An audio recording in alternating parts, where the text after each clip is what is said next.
bíbélì ìràwọ̀ ayọ̀ láti máa yọ wá fẹ́ni tí jíǹgbé, kò sí ìjì tí ó lè bòdì dán rẹ̀. Jésù ti gbà àwọn tó ti sọnù. Fún mi bíbélì, ròyìn mímọ́ dídán, mọ́lẹ̀ rẹ̀ yóò tọ́ mi lọ́nà tòrò. Ẹ̀kọ́ ìlérí òfin ìfẹ́ papọ̀, kóru tó kọjá sọ́jà ìnípẹ̀kun. A kí yín káàbọ̀ sí ètò yín, ètò wa Jẹ́ kí Bíbélì sọ̀rọ̀.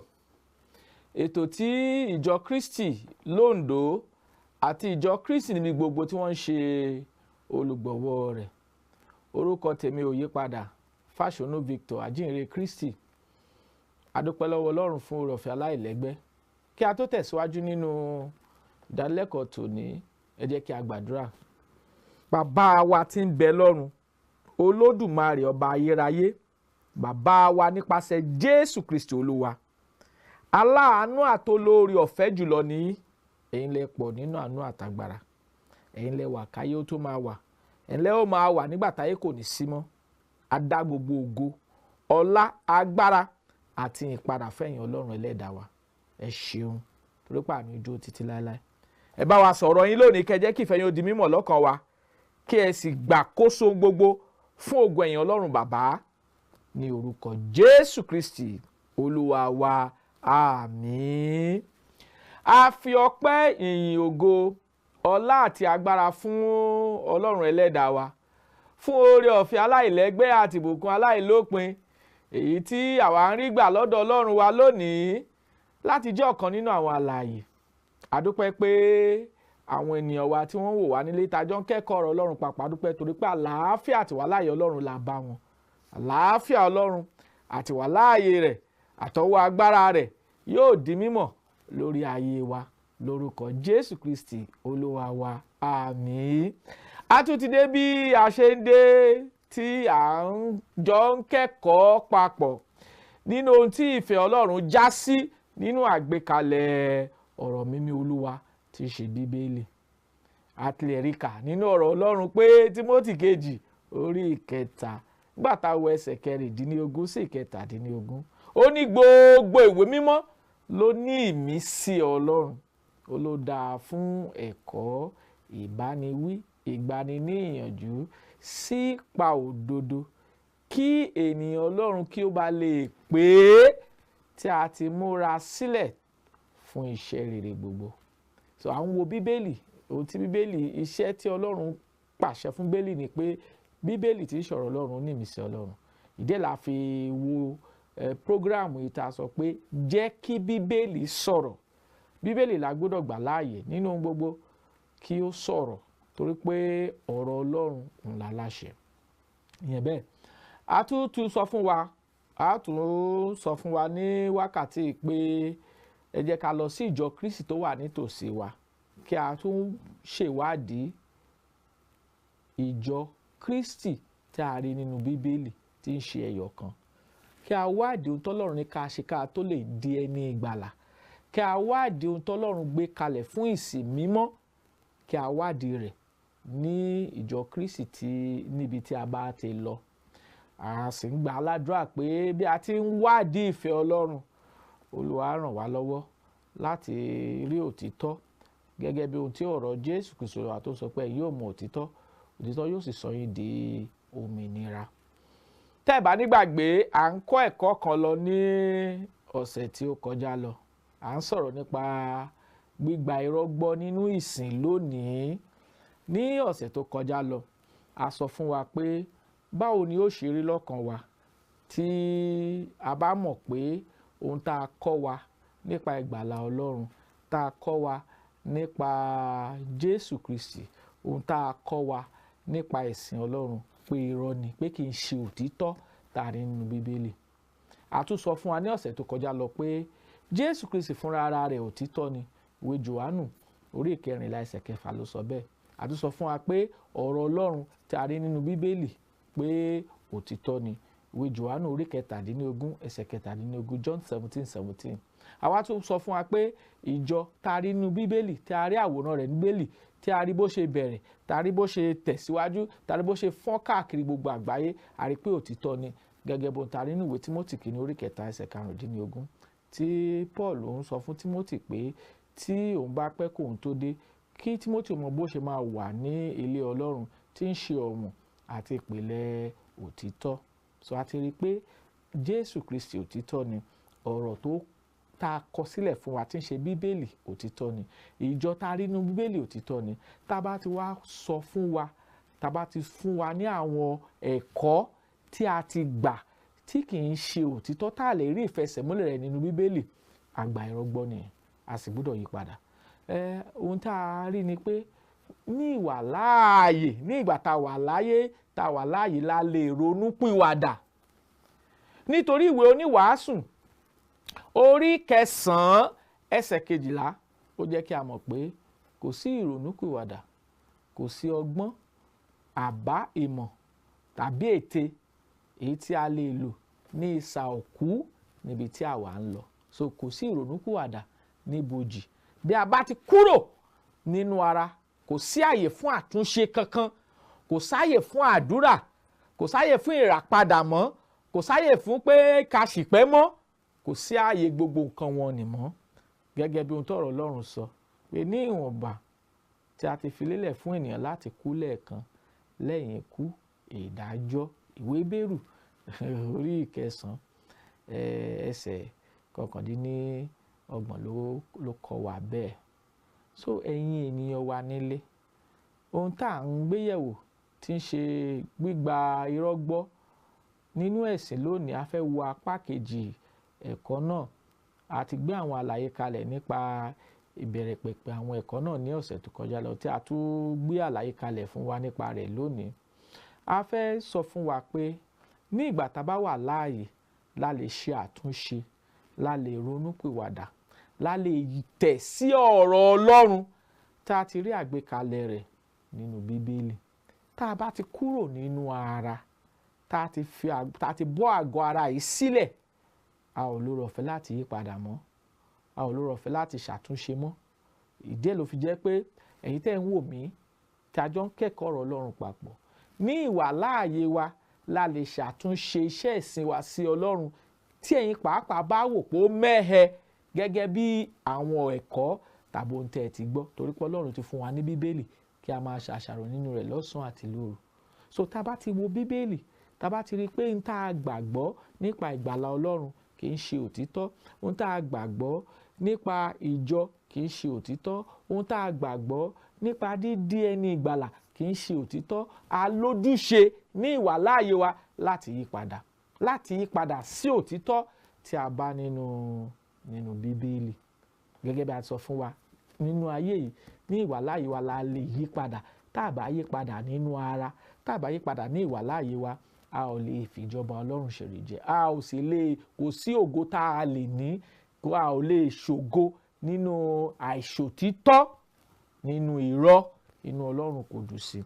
So bí a ti ń tẹ̀síwájú nínú ẹ̀kọ́ ọ̀rọ̀ Ọlọ́run, a ti fi hàn wá pé ní ìgbà tá a wà láàyè la lè ṣàtúnṣe ìgbé ayé wa, la lè ṣàtúnṣe àwọn ẹ̀kọ́ tí a gbà, èyí tí a ti gbọ́ tí kì í ṣẹ̀kọ́ òtítọ́, tá a lè fi yí padà sí ọ̀dọ̀ Ọlọ́run. Torí pé Jésù Kristi fúnra rẹ̀ òtítọ́ ni, ìsìn rẹ̀ tó sì mú wá fún wa ìsìn òtítọ́ ni, kò sí irọ́ nínú ìsìn rẹ̀, àti àgbékalẹ̀ tari bíbélì òtítọ́ ni.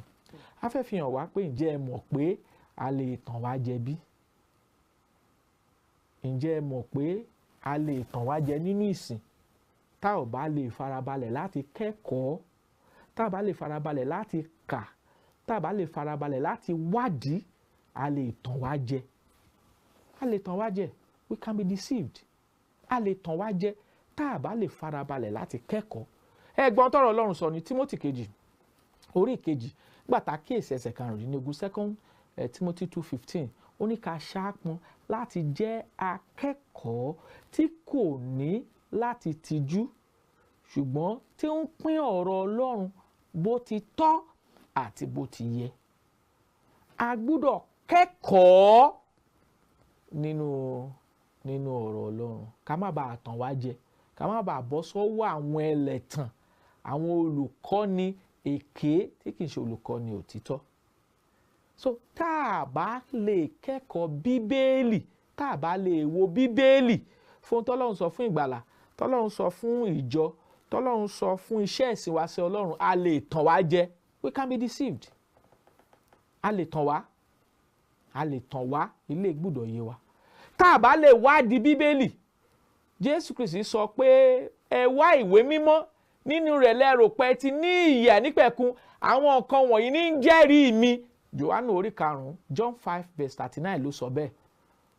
A lè tàn wá jẹ tá a bá lè wádìí Bíbélì tí ń ṣe ọ̀rọ̀ Ọlọ́run tá a ti kọ àkọsílẹ̀ rẹ̀ ní èdè tá a gbọ́ àti ní èdè tí a mọ̀. Tá a bá lè ṣèwádìí nínú Bíbélì, a lè tàn wá jẹ. We can be deceived. A lè tàn wá. A lè tàn wá jẹ tá a bá lè kà. A gbọ́dọ̀ lè ka ọ̀rọ̀ Ọlọ́run gẹ́gẹ́ bí ohun tí Paul sọ fún ìjọ Éfésù ní ìwé Éfésù orí 3 láti ẹsẹ̀ 4 sí 5. Ó fi ẹsẹ̀ wọn múlẹ̀ pé ó ní ìfihàn tá a fi òun lòun kàkọ sílẹ̀ rẹ̀ pé kí a lè kà á, tí a bá kà á tán a lè mọ ohun tí ìfẹ́ Ọlọ́run já sí, àṣírí ohun tí Ọlọ́run a ó lè mọ̀ nípa kíkà rẹ̀. So tá ò bá kẹ́kọ̀ọ́, tá ò bá wádìí, ẹ mọ̀ pé Tẹsalóníkà sọ fún wa pé kí a wádìí ohun gbogbo ká sì dé tí ń ṣe òtítọ́. Mú Tẹsalóníkà kínní orí 5 ẹsẹ̀ 21. A gbúdọ̀ lè wádìí ohun tí ń ṣe ìfẹ́ Ọlọ́run. Láì ṣe bẹ́ẹ̀, a tàn wá jẹ, torí àwọn ẹlẹ́tàn, àwọn olùkọ́ èké wọ́n pọ̀ nínú ayé lónìí. A gbúdọ̀ gbé ìwà ànímọ́ wíwádìí. Paul jẹ́rìí àwọn Júù tó wà ní Bèríà ní Ìṣe Àpọ́stélì orí 17 nígbà tá a kíyèsí ẹsẹ̀ 11. Paul ní àwọn wọ̀nyí wọ́n ní ìjù àwọn tó wà ní Tẹsalóníkà lọ, nítorí tí wọ́n wà ní ìmúra sílẹ̀, wọ́n sì yẹ ìwé mímọ́ wò bóyá àwọn nǹkan wọn ní rí bẹ́ẹ̀. Tí Paul bá ti wàásù fún àwọn Júù tó wà ní Bèríà tán, àwọn náà á jókòó, wọ́n á tún ṣèwádìí ohun tí a ti wà fún wọn, tá a ti wàásù fún wọn. Wọn ò dúró lórí ọ̀rọ̀ Paul nìkan, àwọn náà tún ń ṣèwádìí. Bẹ́ẹ̀ náà là ń rọ gbogbo ìran ènìyàn lónìí tó ń gbọ́ wa pé gbogbo ohun tá à ń sọ fún wa, ẹ ṣèwádìí rẹ̀ nínú Bíbélì. Nítorí tí a lè gba irọ́ gbọ́ nínú ìsìn lónìí tá ò bá ṣèwádìí fúnra ara wa, tá ò bá kẹ́kọ̀ọ́, tá ò bá wádìí, tá ò bá ka ọ̀rọ̀ Ọlọ́run, tá ò bá sì ṣàṣàrò lórí ọ̀rọ̀ Ọlọ́run, a lè tàn wá jẹ. We can be deceived. A lè tàn wá tá kúrò lójú ọ̀nà Kristi nítorí pé a ti gba àwọn ènìyàn gbọ́ ohun tí wọ́n sọ láì ṣèwádìí ohun tí ń ṣe ìfẹ́ Ọlọ́run. A fẹ́ fún wa ní ìtàn kan, a fẹ́ fi ìtàn kan hàn wá nínú Bíbélì. Ọlọ́run sì fẹ́ ká kẹ́kọ̀ọ́ nípa ìtàn yìí, ni Ọlọ́run fi kọ àkọsílẹ̀ ìtàn yìí fún wa. Ẹ ká ṣí Bíbélì wá sí ìwé ọba ìkíní, orí 13, 1 Kings 13.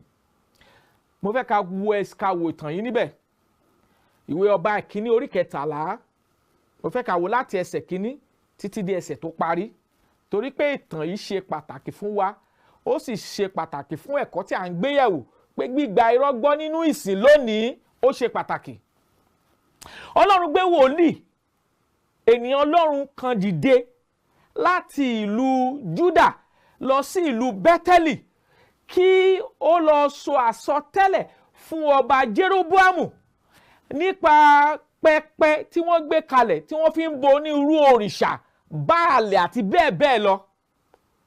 Ọlọ́run gbé wòlíì dìde pé kó dìde kó lọ sí ìlú Bẹ́tẹ́lì kó sì sọ ọ̀rọ̀ Ọlọ́run àsọtẹ́lẹ̀ kó sọ fún ọba Jeroboamu lórí àwọn pẹpẹ, onírúurú pẹpẹ tí ó gbé kalẹ̀ tí wọ́n sì ń sin onírúurú òrìṣà gbogbo.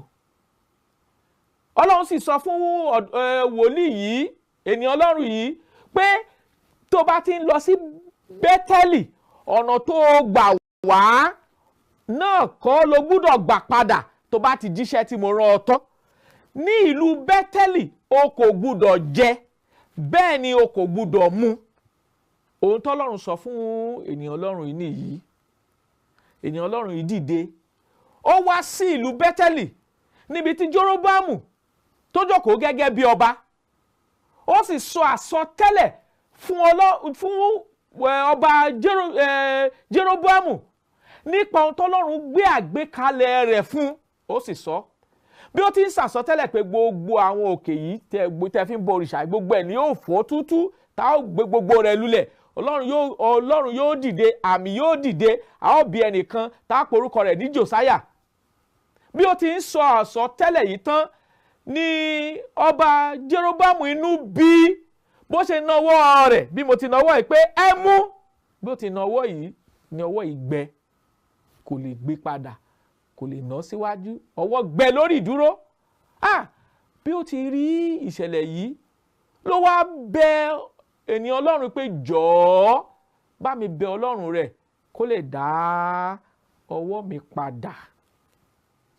Ènìyàn Ọlọ́run wá bẹ̀rẹ̀ sí ń gbàdúrà, ó sì pẹ́ fún Ọlọ́run, Ọlọ́run sì dá ọwọ́ Jeroboamu padà. Ó ti sọ àsọtẹ́lẹ̀ tọ́lọ́run ní kó sọ fún Bẹ́tẹ́lì, kó sọ fún Jeroboamu àti ìlú náà tí wọ́n fira wọn fún òrìṣà. Nígbà tí ìwòsàn dé, Jeroboamu sọ fún ìránṣẹ́ Ọlọ́run pé kó wá bá òun nílé, kóun fún ní oúnjẹ, kóun fún ní ẹ̀bùn, kóun san lẹ́san iṣẹ́ tó wá ṣe ní Bẹ́tẹ́lì. Wòlíì sọ fún ọba pé bẹ́ẹ̀ bá tilẹ̀ fún mi ní ìdajì ohun ìní yín, èmi kì yóò tẹ̀lé yín lọ. Nítorí pé àṣẹ Ọlọ́run ti sọ pé òun kò gbúdọ̀ jẹ, bẹ́ẹ̀ ni òun kò gbúdọ̀ mu. Mo fẹ́ kẹ́ wo ẹsẹ̀ keje ìwé Ọba Ìkíní orí 13. Ọba sì wí fún ènìyàn Ọlọ́run náà pé wá bá mi lọlé kí o sì tún ara rẹ lára, èmi ó sì ta ọ́ ní ọrẹ. Ènìyàn Ọlọ́run náà sì wí fún ọba pé bí ìwọ bá fún mi ní ìdajì ilé rẹ, èmi kì yóò lè lọ ilé, èmi kì yóò sì jẹ, bẹ́ẹ̀ ni èmi kì yóò sì mu omi níyìí. Nítorí bẹ́ẹ̀ ni a pa á láṣẹ fún mi nípa ọ̀rọ̀ Olúwa pé má ṣe jẹ, má ṣe mu omi, bẹ́ẹ̀ ni kí o má sì padà ní ọ̀nà kan náà tí o bá wá. Àṣẹ Ọlọ́run nìyí. Kí wòlíì ó tó dìde kúrò ní Bẹ́tẹ́lì ni Ọlọ́run ti sọ pé ọ̀nà tó bá gbà wá láti Júdà lọ sí Bẹ́tẹ́lì ò gbúdọ̀ gbà padà, ò gbúdọ̀ mu omi níbẹ̀, ò gbúdọ̀ jẹun níbẹ̀. Àṣẹ Ọlọ́run nìyí. Ó ti yé, nítorí rẹ̀ ló ṣe wá. Nígbà tí ọba dẹ̀ bá sọ̀rọ̀ tí ó ṣe ìwòsàn fọ́ba, tí ọba ní kó wá bá òun nílé, ó ní rárá o, ọ̀rọ̀ Ọlọ́run ti sọ pé, ọ̀rọ̀ Olúwa sọ pé. Ẹ jẹ́ ká kíyèsí, gbígba irọ́ gbọ́ nínú ìsìn lónìí, ìtàn yẹn sọ pé ọ̀rọ̀ Olúwa sọ pé òun kò gbúdọ̀ jẹ, bẹ́ẹ̀ ni òun kò gbúdọ̀ mu, òun kò gbúdọ̀ gba ọ̀nà tó ń gbà wá padà sí ìlú Júdà. Ọkùnrin sì bá ìrìn àjò rẹ̀ ń lọ, ó bá ìrìn àjò rẹ̀ ń lọ, ó fẹ́ padà, ọ̀nà tó gbà wá kọ́ ló gbà padà. Ṣùgbọ́n nínú ìlú Bẹ́tẹ́lì, wòlíì àgbà kan wà nínú ìlú náà, wòlíì èké ni. Àwọn ọmọ rẹ̀ ló ròyìn iṣẹ́ tí ọ̀dọ́mọkùnrin ènìyàn Ọlọ́run yìí wá ṣe nínú ìlú náà. Wọ́n ròyìn fún. Ó wá ń bi àwọn ọmọ rẹ̀ léèrè pé tẹ́ bá wo ẹsẹ̀ ọ̀rọ̀ Ọlọ́run yìí, Ọba Ìkíní orí 13 tẹ́ bá kà lọ. Ó wá bi àwọn ọmọ rẹ̀ léèrè pé ọ̀nà wo ni ènìyàn Ọlọ́run yìí gbà padà. Wọ́n júwe ọ̀nà tó gbà padà. Ó ní kó gbé kẹ́tẹ́kẹ́tẹ́ rẹ̀, ó sì lé ènìyàn Ọlọ́run yìí, ó lé. Bó ti lọ lójú ọ̀nà. Nígbà tá kíyèsí ẹsẹ̀ 14, ó sì tẹ̀lé ènìyàn Ọlọ́run náà lẹ́yìn, ó sì rí i, ó jókòó lábẹ́ igi ńlá kan. Ó sì wí fún pé ìwọ ènìyàn Ọlọ́run náà tí ó ti Júdà wá, ó wí pé èmi ni. Ó sì wí fún pé bá mi lọ ilé kí o sì jẹ oúnjẹ. Ó sì wí fún pé èmi kò lè padà lọ pẹ̀lú rẹ, bẹ́ẹ̀ ni èmi kò lè bá ọ lọ, bẹ́ẹ̀ ni èmi kì yóò jẹ oúnjẹ, èmi kì yóò sì mu omi rẹ níhìn-ín, nítorí a ti sọ fún mi nípa ọ̀rọ̀ Olúwa pé ìwọ kò gbúdọ̀ jẹ, ìwọ kò gbúdọ̀ mu omi níbẹ̀, bẹ́ẹ̀ ni ìwọ kò gbúdọ̀ tún padà lọ nípa ọ̀nà tí ìwọ ti bá wá. Ẹ wo verse 18. ẹsẹ̀ kejìdínlógún ìwé ọba Ìkíni orí kẹtàlá. Ó sì wí fún un pé wòlíì ni èmi pẹ̀lú gẹ́gẹ́ bí ìwọ. Áńgẹ́lì sì sọ fún mi nípa ọ̀rọ̀ Olúwa pé mú ọ padà sínú ilé rẹ, inú ilé rẹ̀, kí o lè jẹ kí o sì lè mu. Ṣùgbọ́n ẹ wo ìtàn náà ìwé ọba Ìkíní orí kẹtàlá ẹsẹ̀ kejìdínlógún. Ṣùgbọ́n ó parọ́ fún un. Kí ló fi parọ́ fún un? Ó parọ́ fún un pé áńgẹ́lì ti tún bá òun sọ̀rọ̀. Ọ̀rọ̀ Olúwa ti sọ tẹ́lẹ̀ kó tó kí ọ̀dọ́mọ wòlíì yìí kó tó kúrò ní Júdà pé tí ìwọ bá dé Júdà tó bá dé Bẹ́tẹ́lì, ìwọ kò gbúdọ̀ jẹ, bẹ́ẹ̀ ni ìwọ kò gbúdọ̀ mu. Ọ̀nà tó gbà wá sí Bẹ́tẹ́lì, o gbúdọ̀ gba ọ̀nà náà padà, ọ̀nà mìíràn ni kò gbà padà. Òfin àti ọ̀rọ̀ Ọlọ́run nìyí. Ṣùgbọ́n ní ìgbà tí wòlíì àgbà tó rí ọkùnrin lábẹ́ igi tó ń sinmi, ó sọ fún un pé wá bá mi nílé, wá bá mi jẹun. Ó lóun ò lè wá torí pé Ọlọ́run sọ bẹ́ẹ̀. Ó wá ní áńgẹ́lì Ọlọ́run ti sọ fóun pé kí o wá bá òun nílé, kó wá bá òun jẹ, kó wá bá òun mu. Ó sì parọ́ fún un. Ènìyàn Ọlọ́run yìí sì gba irọ́ gbọ́. The man of God believed a lie.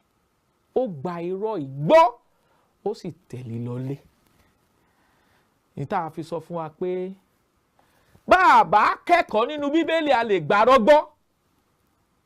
Bàbá wádìí Bíbélì a lè gbàrọ́ gbọ́. Tá a bá mọ ìfẹ́ Ọlọ́run nínú ọ̀rọ̀ Ọlọ́run a lè gbàrọ́ gbọ́. Ìdí ẹ̀ la fi sọ fún wa pé gbígba irọ́ gbọ́ nínú ìsìn lónìí. Ọkùnrin yìí, ènìyàn Ọlọ́run yìí, ó gba irọ́ tí wòlíì àgbà ìsọ fún gbọ́ nítorí pé ó ní áńgẹ́lì ó ti fara hàn òun, ó sì sọ fóun pé kí wòlíì náà ó padà sí ilé òun kí ó jẹ bẹ́ẹ̀ ni kí ó mu. Ó sì parọ́ fún un. Ó parọ́ fún un. So a lè gba irọ́ gbọ́ lónìí. Ẹnikẹ́ni tí ò bá dó nínú àṣẹ Bíbélì nípa ìgbàlà Ọlọ́run, nípa ìjọ Ọlọ́run, irọ́ ló gbàgbọ́. Ilé ṣe pàtàkì, ó ṣe kókó fún wa.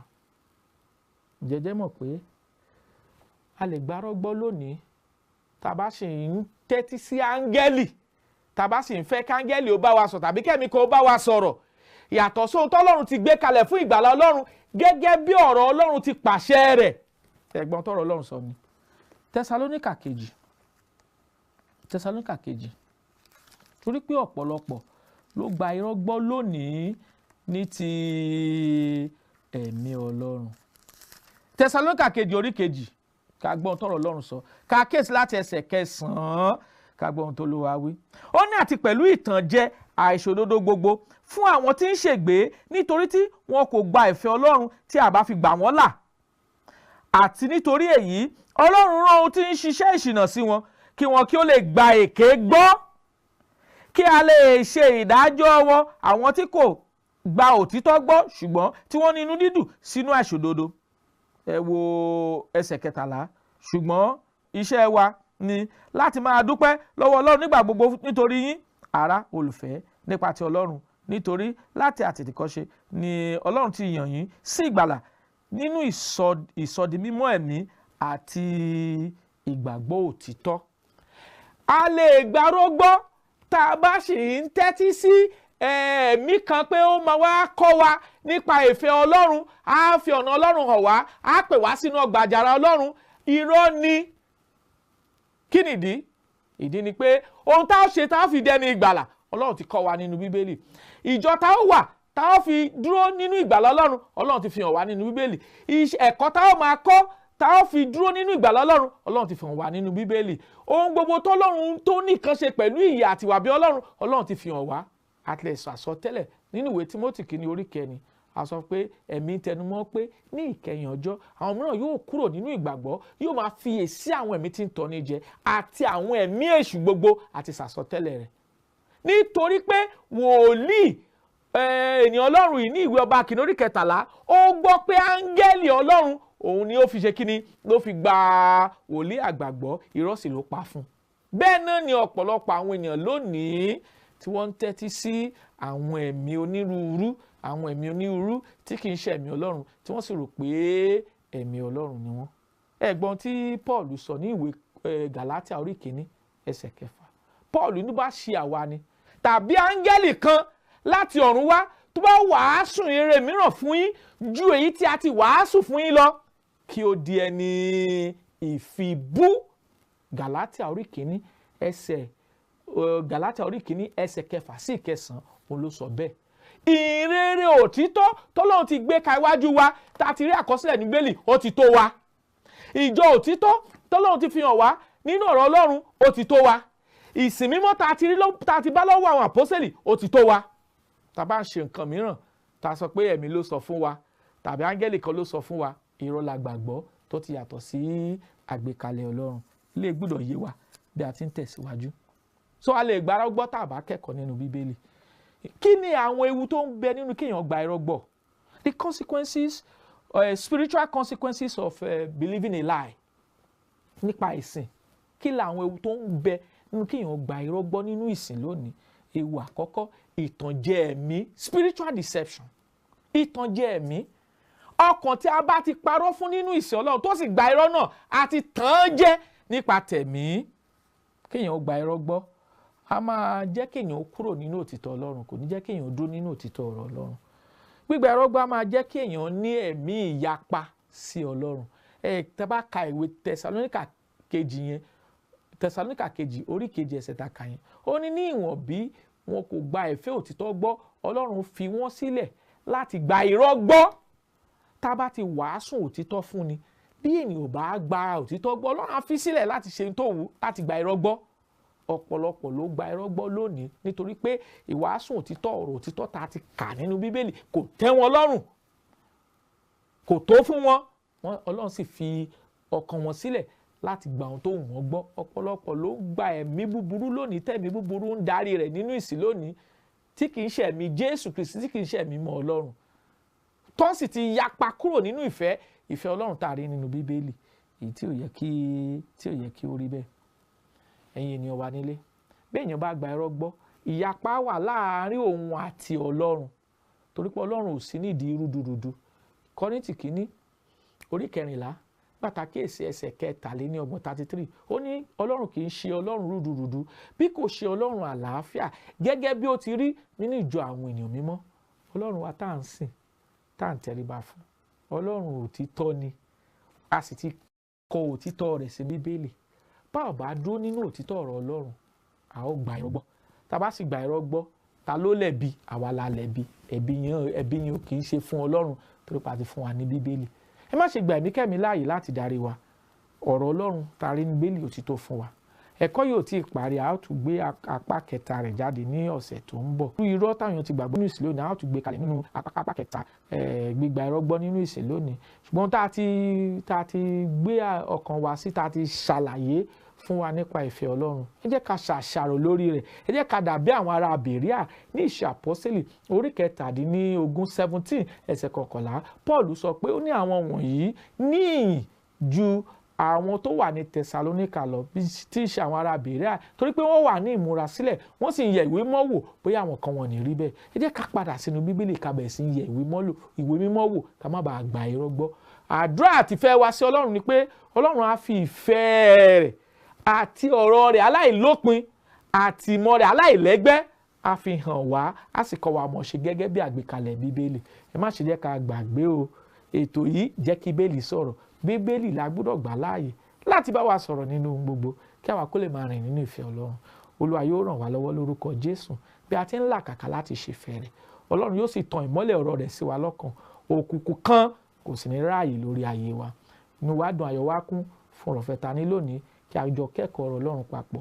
Olúwa yóò jẹ́ kí ìmọ̀ rẹ̀ àti ọwọ́ agbára rẹ̀ kó di mímọ̀ lórí ayé wa lórúkọ Jésù.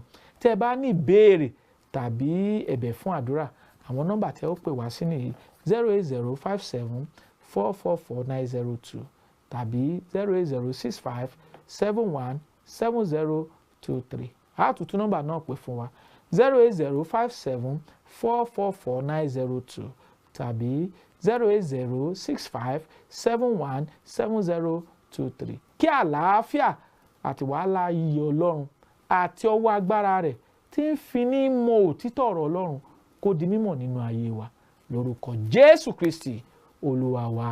Àmín.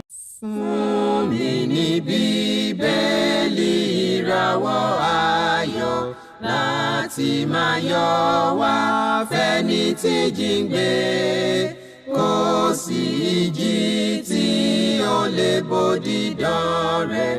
Jésù ti gbà àwọn tó ti sọnù. Fún mi Bíbélì ìròyìn mímọ́ dídán, mọ́lẹ̀ rẹ̀ yóò tọ́ mi lọ́nà tòrò.